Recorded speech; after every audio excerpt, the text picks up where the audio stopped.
Hello everyone, my name is Beckett and welcome back to the channel. And today in Division 2 we have another build video for you. I'm bringing you a Memento hybrid build, and this is an updated version of a build I made a long time ago and I just wasn't too happy with it, and I finally got the pieces to make it, and we can do this in the PTS and we can do this live, but it's gonna take a little bit of farming, but it is a straight melter. But before we get started, if you enjoy the content, hit that subscribe, and if you like my videos, smash that like button. It really helps, guys. We're a small channel, but we get bigger and bigger every day. I just want to mention the footage that you are seeing is in the PTS, but you will be able to make these builds, not a problem in the live version. It's not going to affect anything. If I'm using one of the new exotics, it doesn't really pertain to the build and it's not going to affect it, so do not worry. Now let's get into the playstyle. So we are going to be running just one Memento and a bunch of yellows. It's going to be quite fun. It's a melter. It's a hybrid skill build. We're only using one skill tier though, but we'll make everything work and everything will come out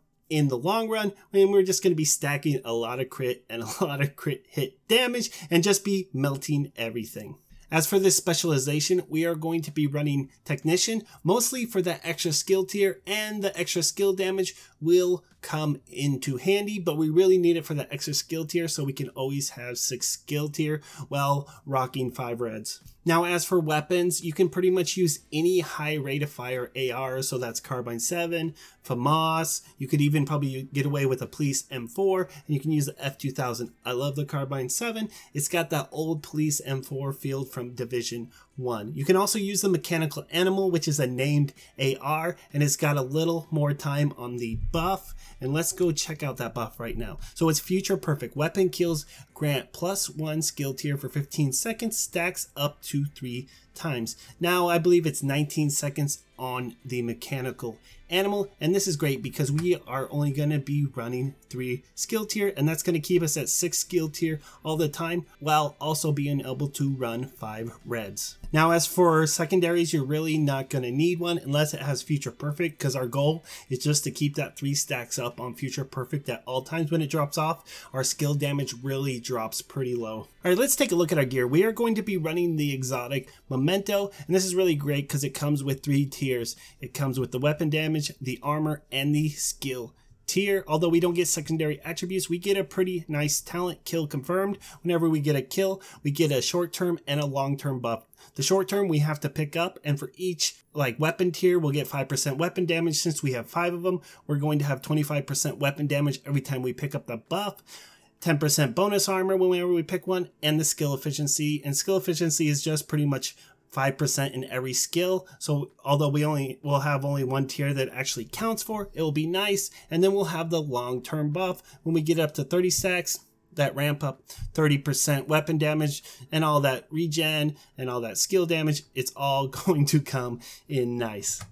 Now as for our yellows, we're going to be running a lot of different things. So we're going to go with the Seska so we can hit our critical hit chance cap. And like I said, just critical hit damage. That's all that matters. Since we are going to be running an AR, we went with the Fenris chest, and on our talents, we are going to be running Obliterate. This is just so good since we're always going to be having critical hits. We're always going to have that 25% weapon damage up. Now, when it comes to gloves, holster, and knee pads, as you can see, I have the new gear set, but you do not need this in game. We can actually run 2 Hannah and 1 Wyvern, and that will work just fine. But this is the hard part. Since I always run skill tier, you're going to have to find pretty decent rolls. As you can see, even with me non-stop rolling, it's like that's all I got, but you're going to want critical hit chance and critical hit damage as much as possible. It's not always perfect, just it takes a while and you're going to have to put the grind in. As for skills, we are going to be running the drone and the assault turret, and we're just going to throw it down and throw the drone out and let that do our work, and we're going to be running around and just taking everyone out with the AR. Now as it goes stat wise, you can see we already have 3 skill tiers, one from the Technician, one from the Memento, and one from one of the pieces. It doesn't matter, our gloves, any of the pieces, doesn't matter. Just make sure you have 1 skill tier so we can always stay at that 6 skill tier, and so we can get that overcharge from the Future Perfect. Now when it comes to stats, you can see I was trying to get as close to 60% as I could and get my critical hit damage, just stack get as much in there as you can. Now, as you can see, I'm not running skill damage on anything. Anything that has skill damage will be in my set bonuses, and that's pretty much it. We are just relying on the damage from our 6 skill tiers and from our AR, and our AR is going to be trucking. When you get up to those 30 stacks, we're doing like 500k crits. It's pretty nice. Not to mention, we already have our turret and everything going out, and one is doing like 130k a bullet, the other one is doing like 80k a bullet. So that is a lot of damage out, and it is competitive with most builds out there. Now, there are some downsides to the build, and it's really going to be reliant on you, and you're really going to have to make these things happen. First thing, future perfect. You need to keep those stacked up all the time, and sometimes I don't always keep it up, and it can be hard. Sometimes you just can't get those kills, or your skills are actually stealing your kills. I'm like, stop, stop, stop. And I also want to mention, we are not tanky. This is not a Hunter's Fury set. We can take a few hits, but we don't really have any armor on kill or anything to keep us alive other than picking up the little tokens that drop from our memento. We're also going to have some health regen working in from that backpack as well, but it's not that much, so you can't go like balls to the walls and just push in all the time. But you can push and you can run and gun. You just have to be smart about it.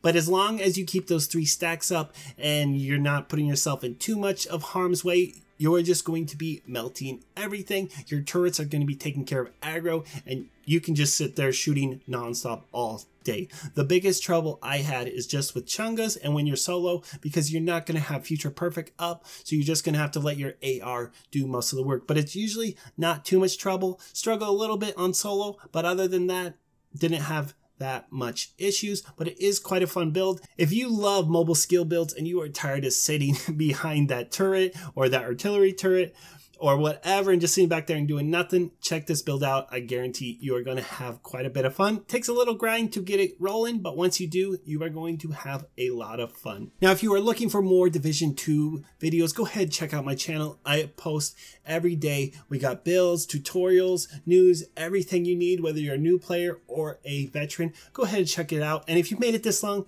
you better subscribe.